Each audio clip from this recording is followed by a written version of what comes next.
Hey everybody, this is Dr. Austin Bruhl here at Physical One with another Tip Tuesday, talking today about frozen shoulder syndrome.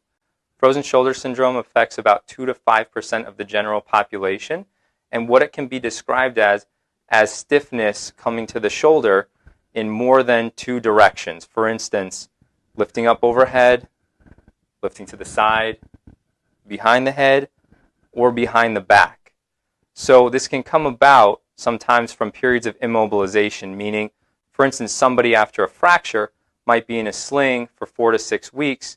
After the sling comes off, they're very stiff with trying to move their shoulder. It can also come about from neurological deficits such as Post CVA or stroke or Parkinson's disease.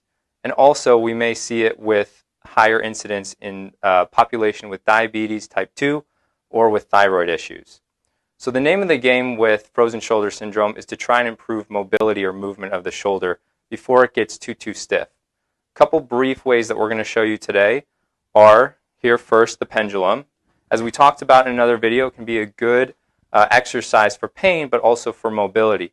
Simply done here by putting my hand on a countertop, stable surface.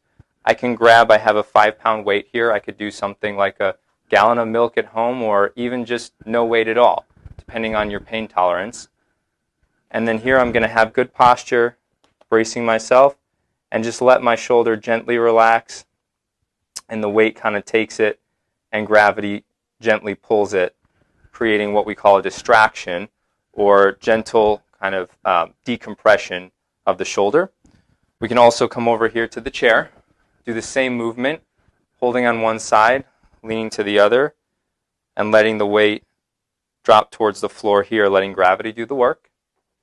And then finally, we can take our own hands, put them together with the thumbs pointing up.